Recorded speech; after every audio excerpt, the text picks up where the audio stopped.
आयतन। एक्चुअल में घन और घनाभ के बारे में जितनी भी जानकारी है मैं तुम्हें धीरे धीरे करके वो सारी देने वाला हूं।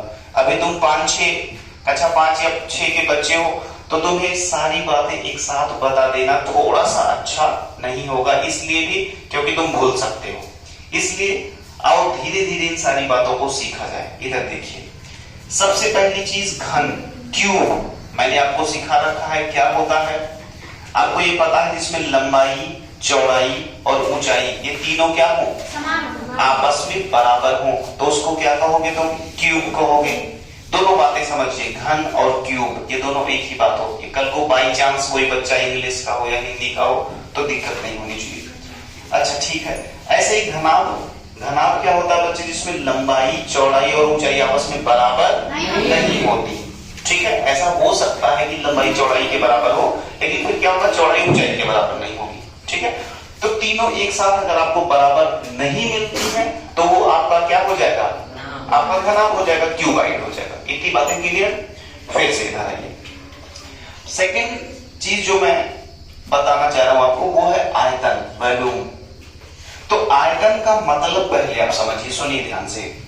कभी भी किसी भी बॉडी का जब हम लोग आयतन निकालते हैं तो आयतन निकालने का सीधा सा ये मतलब होता है कि उसमें कितना लिक्विड भरा जा सकता है।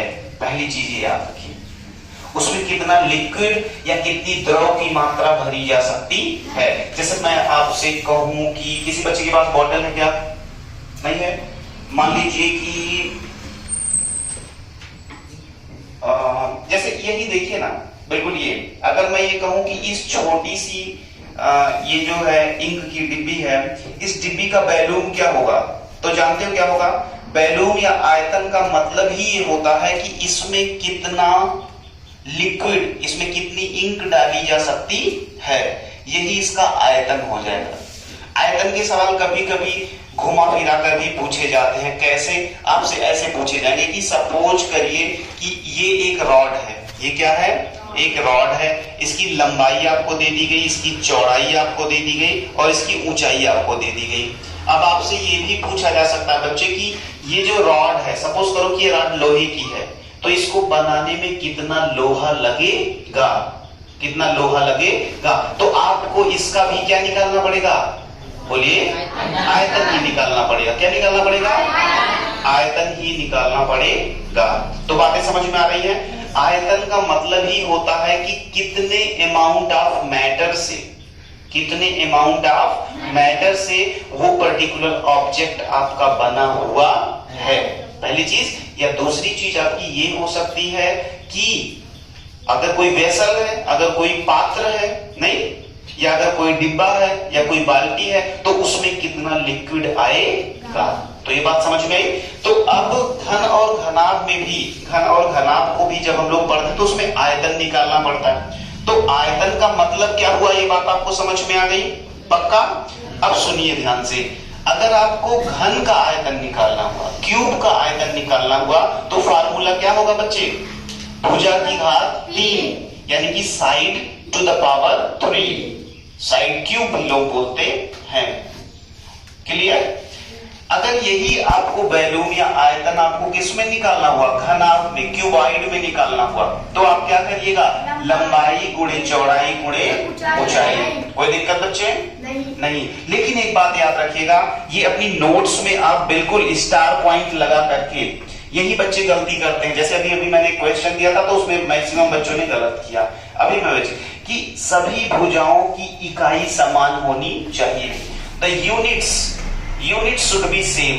यूनिट का मतलब जैसे लंबाई एक यूनिट होती है, तो अगर लंबाई को आपने मीटर में लिया है तो चौड़ाई को भी आप मीटर में ही लीजिए और ऊंचाई को भी आप किस में लीजिए, मीटर में। अगर लंबाई को आपने सेंटीमीटर में ले लिया है तो चौड़ाई को भी आप किस में लीजिए, सेंटीमीटर में लीजिए और ऊंचाई को भी सेंटीमीटर में। इसका मतलब जो इकाई आप सेलेक्ट कर रहे हो, जो यूनिट आप सेलेक्ट कर रहे हो, that should be always same, नहीं, सेम होना चाहिए। चलो ठीक है। विकर्ण का मतलब समझते हो क्या होता है, डायगोनल। विकर्ण का मतलब समझते हो क्या, डायगोनल। अब डायगोनल क्या होता है भैया, डायगोनल क्या होता है, डायगोनल का मतलब आप ऐसे समझो, मैं तुम्हें बिल्कुल सिंपल सा एक एग्जांपल देता हूं। जैसे ये देखो, ये बुक है आपकी, नहीं तो इस बुक की ये क्या हो गई, लंबाई, बोलो, ये लंबाई हो गई, और ये क्या हो गई, चौड़ाई हो गई। अगर मैं आपसे कहूं कि इसका विकर्ण क्या होगा, तो जानते हो क्या होगा, इसका विकर्ण ये वाला पार्ट होगा, इस कोने से इस कोने तक, नहीं, इस कोने से इस कोने तक ये क्या होगा, इस कोने से इस कोने तक ये इसका विकर्ण होगा, ये विकर्ण होगा। इसका मतलब अगर इसको हम एक तल माने, तो इस तल की जो सबसे लंबी रॉड, अगर इस पे कोई रॉड रखना चाहो या इस पे कोई लाइन खींचना चाहो, तो सबसे लंबी लाइन आप कहां से खींचोगे, इस कॉर्नर से इस कॉर्नर तक, बोलो हाँ या ना, पक्का। तो यही जो सबसे लंबी लाइन आप खींच सकते हो इस पेपर पे, या अगर यही बात कमरे की आ जाए, तो कमरे की फर्श पे जो आप सबसे बड़ी रॉड रख सकते हो, क्या रख सकते हो, रॉड रख सकते हो, वही सबसे बड़ी रॉड क्या कहलाएगी उस कमरे की, डायगोनल कहलाएगी, विकर्ण कहलाएगी। अब इसका निकालने का फार्मूला होता है बच्चे, इसका निकालने का क्या होता है, फार्मूला होता है। तो अब देखिए, जब घन का आप विकर्ण निकालने चलिएगा तो ये हो जाता है √3 इंटू गुणे भुजा, √3 इंटू साइड, ठीक है। √3 को भुजा से आप क्या करिए, गुणा कर दीजिए। जैसे मैं आपसे कहूं कि एक घन है, हेलो, एक घन है जिसकी लंबाई 10 मीटर है, चौड़ाई भी 10 मीटर है और ऊंचाई भी 10 मीटर, भी घन है, तो इसका मतलब क्या, लंबाई चौड़ाई ऊंचाई तीनों बराबर होंगी। तो मैं आपसे ये पूछ लूं बच्चे, हेलो, कि अगर साइड, हेलो, अगर side is equal to 10 metre है, कितना है, 10 मीटर है, तो उसका विकर्ण कितना आएगा, तो आप सीधे से क्या कहोगे कि diagonal is equal to DIG,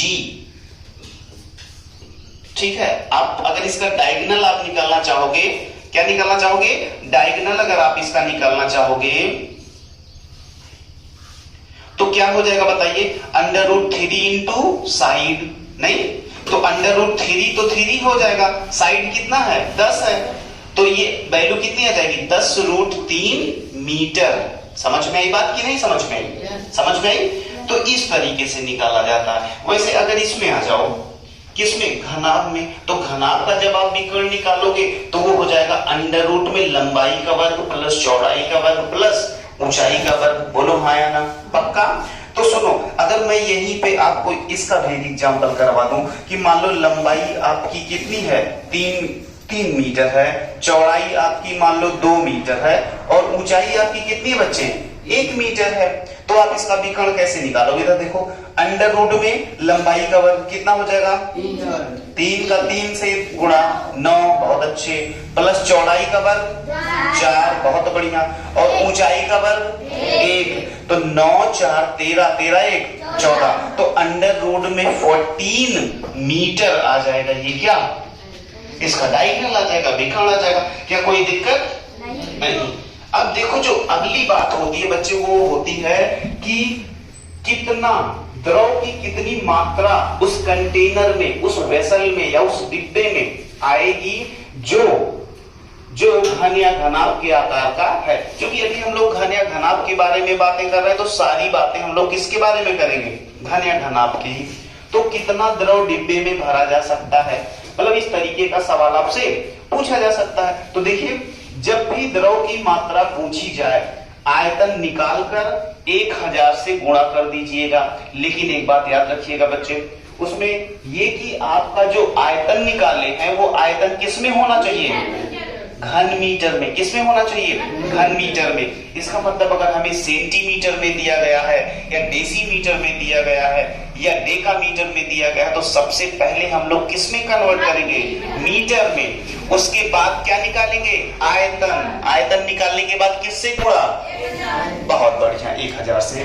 तो अब इसमें मैंने एक छोटा सा सवाल यहाँ पे चिपका दिया है, ये सवाल भी आपके नोट्स में जाना चाहिए। आइए देखिए क्या है ये सवाल। एक घनाकार ड्रम की एक भुजा 2 मीटर है। कितने मीटर है, 2 मीटर है। तो इसमें कितना लीटर पानी भरा जा सकता है, बहुत सिंपल सा, वेरी बेसिक क्वेश्चन। तो देखिए, आयतन क्या होगा, भुजा की घात 3 यानी कि साइड का क्यूब। तो जब आप निकालिएगा इसका आयतन तो कितना हो जाएगा 3 टू द पावर 3, तो कितना हो जाएगा 2 दूना 4 दूना 8। अब 8 क्या आया 8 घन मीटर। हेलो 8 क्या आया 8 घन मीटर। अब ये बताइए 8 घन मीटर को लीटर में बदलना हो तो ये बात याद रखिएगा बच्चे। हेलो ये कभी कभी आपसे लोग ना पूछ लेते हैं कि 1 घन मीटर में कितने लीटर, तो बोलो जल्दी से 1000। 1 घन मीटर में कितने लीटर 1000। तो ये बताओ 8 घन मीटर में कितने लीटर 8000। तो सीधी सी बात है कि अब आपको ये पता चल जाएगा कि डिब्बे में कितना पानी आएगा। अब चलो एक क्वेश्चन मैं आपको देता हूं, तुरंत उसको लगा के दिखाइए। मैं कह रहा हूं कि घनाभ है, क्या है घनाभ है, उसकी लंबाई जो है लंबाई आपको दे दी गई है 1 मीटर, ओके। चौड़ाई दे दी गई है आपको 50 सेंटीमीटर और ऊंचाई जो दी गई है बच्चे वो दी गई है 25 सेंटीमीटर। अब आपको बताना है कि इस डिब्बे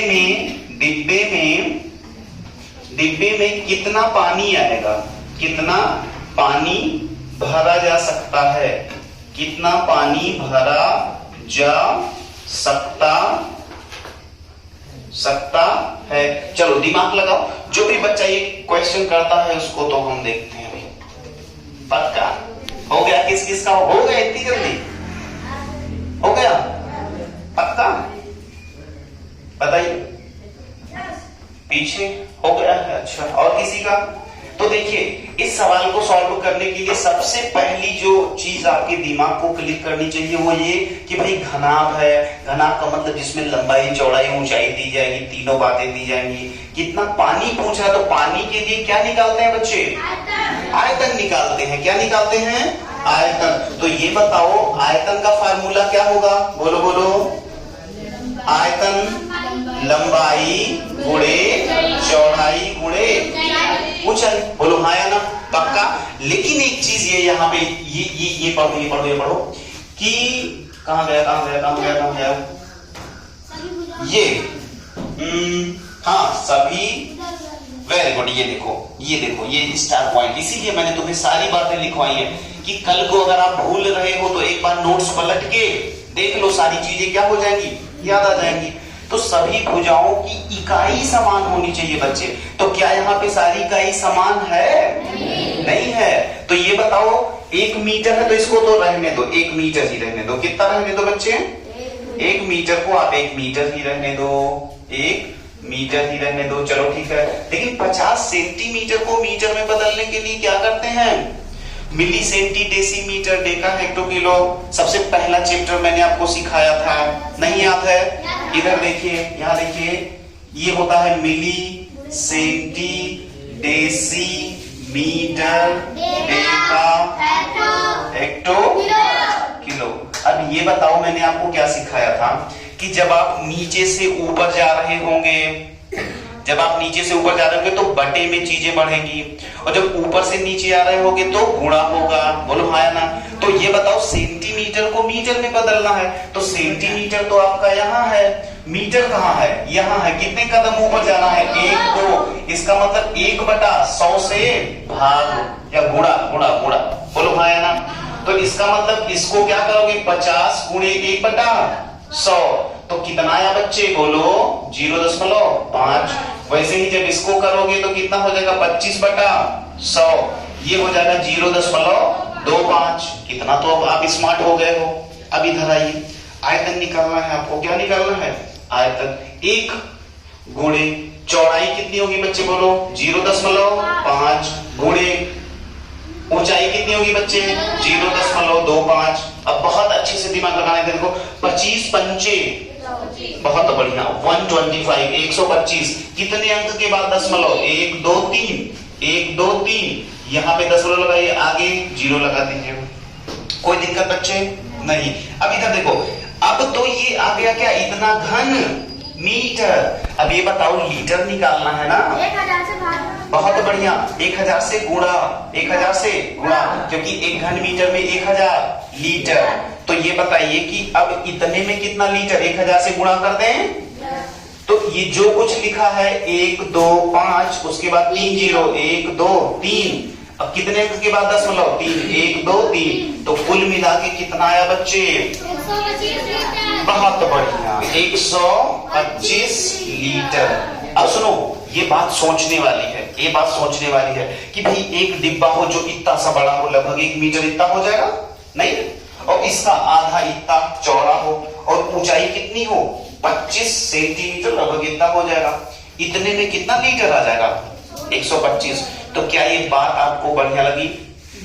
थोड़ा सा प्रैक्टिकल भी लगी होगी कि अगर ऐसा डिब्बा अपने साथ में आ जाए तो हम तुरंत नाप के उसका आयतन निकाल के ये बता देंगे कि कितना लीटर पानी उस डिब्बे में आ रहा है। ओके, तो ठीक है, ये सारी बातें आप बिल्कुल नोट करिए, आपकी नोट्स में जाना चाहिए, जिससे कि आप दोबारा ये बात भूल ना पाए। और YouTube पे भी ये वीडियो आपकी चली जाएगी, जिससे कि आप कभी भी अगर इस क्लास को रिवाइज करना चाहें तो कर सकते हैं। चलो, ओके।